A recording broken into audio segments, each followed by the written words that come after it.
Salut les amis, bonjour à tous, bienvenue sur ce week-end, en espérant qu'il soit beau pour tout le monde. En tout cas, on a quand même un peu de chance en ce moment pendant ce confinement. En tout cas, moi je me régale au niveau du temps. Je ne sais pas si vous, c'est le cas aussi. Alors, le wood du jour, rien de tel qu'un wood comme ça pour commencer un bon week-end. Ça s'appelle Wedding March, la marche nuptiale, la marche de mariage. Donc, ça va consister en quoi? Vous allez avoir 50 burpees à réaliser. On va avoir 50 burpees à réaliser parce que je l'ai fait aussi, moi, les WOD. Donc, 50 burpees à réaliser. Ensuite, on va courir 1600 mètres run. On va soulever 75 fois une charge du sol à au-dessus de la tête. On va repartir courir 1600 mètres run et on va enfin finir avec 100 mètres de fente marché. Ok? Donc, je vous montre tous les mouvements du jour. Alors, les burpees. Première chose sur les burpees, comme d'habitude, les burpees, il y a la façon de le faire donc pour que le geste soit bien effectué et qu'il soit entre guillemets rep, ce qu'on appelle rep, c'est-à-dire qu'il faut qu'il y ait quelques conditions qui soient remplies pour qu'on puisse valider l'exercice. Et ensuite, il y a bien sûr la capacité ou pas à le réaliser efficacement. Donc ça, on va en parler tout de suite d'ailleurs. Donc je vous montre les burpees. Ici, je pars de la position debout, je m'allonge par terre, donc j'essaie de me laisser tomber le plus rapidement possible par terre. Alors bien évidemment, ça dépend du sol qu'on a. Aujourd'hui, si on fait ça en confinement, on fait ça sur des parquets, sur une terrasse, etc. On va tomber un peu moins vite que si on se laisse tomber sur l'herbe ou sur un sol de gymnastique, forcément. Donc on se laisse tomber au sol, poitrine au sol, cuisse au sol. Et après, c'est dans la remontée qu'il faut être explosif pour être capable de ramener ses pieds au plus près de ses mains. Vous allez comprendre que si je ramène mes pieds au plus près de mes mains, j'ai mes fesses qui remontent le plus haut possible et je n'ai quasiment pas de squat à faire. Donc je vous montre la bonne manière et je vous montre ensuite un burpee qui est moins bien effectué. Je suis ici et je me relève. Ok? Alors, un burpee qui sera moins bien effectué, ça va être ça. Dans la descente, on va rester pareil, on va descendre vite. Et en fait, dans la remontée, je ne vais pas envoyer mes pieds assez proche de mes mains. Donc, ce qui va se passer, je vais faire ça. Et là, vous avez vu, je me retrouve accroupi. Je suis sur les pointes de pied, je n'ai pas les talons au sol. Il va falloir, j'ai mon poids de corps qui est vers l'avant. Donc, il va falloir que je me repousse avec mes mains vers l'arrière pour ensuite pouvoir me redresser et enfin sauter.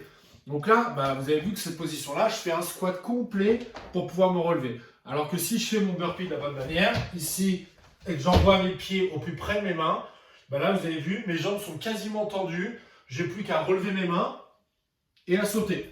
Donc là, j'ai quasiment pas d'utilisation de jambes.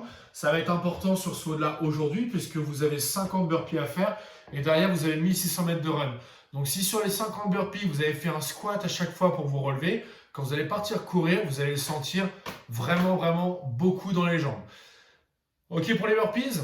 Alors, on passe à la course à pied. Course à pied, si vous avez la possibilité de courir, c'est parfait. Si vous n'avez pas la possibilité de courir, regardez dans la description. Je vous ai mis toutes les adaptations possibles pour remplacer la course à pied. Bien évidemment, si vous voulez aller courir, mais que pour vous 1600 mètres run, c'est compliqué parce que c'est une grande distance, etc., n'hésitez pas à quand même aller courir. Et pourquoi pas juste couper la distance, donc faire beaucoup moins, ou alors aller courir un petit peu, rajouter des exercices complémentaires derrière, des exercices par exemple de remplacement de la course à pied derrière, histoire d'être à peu près dans le même timing que quelqu'un qui va faire le WOD, on va dire d'une manière RX, donc d'une manière standard, en ayant respecté tous les exercices. Voilà, ensuite, vous avez 75 ground to overhead. Donc ground, ça veut dire sol, overhead, ça veut dire au-dessus de la tête. Donc ça veut dire que je prends une charge qui est au sol et je la mets au-dessus de ma tête. Donc de la manière la plus efficace possible et en ayant une bonne posture. Ça veut dire que je vais utiliser mes jambes et donc je vais préserver une belle posture de dos. Je suis ici, mon sac à dos. Donc je vous rappelle, si vous avez une charge, vous n'avez pas de charge, pas d'haltère, pas de kettlebell, de choses comme ça. Dans ces cas-là, vous pouvez mettre une charge dans votre sac à dos. Et ça va vous permettre, ou un pack d'eau par exemple, et ça va vous permettre d'utiliser cette charge. Donc, ou un enfant, bien sûr. Donc là, je vous rappelle, je suis ici, je prends ma charge au sol, je fléchis mes jambes, j'ai un dos bien droit, je me redresse et je pousse ma charge au-dessus de la tête. Je redescends, ça touche le sol à nouveau et je pousse au-dessus de la tête. Ok, tout simplement. Et là, je vais faire 75 reps. Ok. Ensuite, je repars courir et je termine par 100 fentes marcher. Donc 100 fentes marcher, ça veut dire que je vais me déplacer en faisant mes fentes Mon genou touche le sol à chaque fois. Donc encore une fois, ça dépend du sol sur lequel je suis. Je suis sur l'herbe, il n'y a aucun problème. Je suis sur du bitume ou sur un parquet. Je vais faire un petit peu plus attention à comment je pose mon genou au sol. Mais dans tous les cas, allez chercher à poser votre genou au sol parce que ça vous permet d'être en extension. Ça nous permet d'être pardon, pas en extension, mais d'être en mobilité totale, d'aller dans une amplitude, voilà, c'est ça que je cherchais, d'aller dans une amplitude de mouvement totale, plutôt que d'être dans la contraction, de rester en contraction musculaire et de ne pas aller dans un relâchement. Quand je suis ici et que j'arrive à poser mon genou au sol, je suis dans un relâchement. Si je reste comme ça, j'ai une grosse tension sur la cuisse. Ok?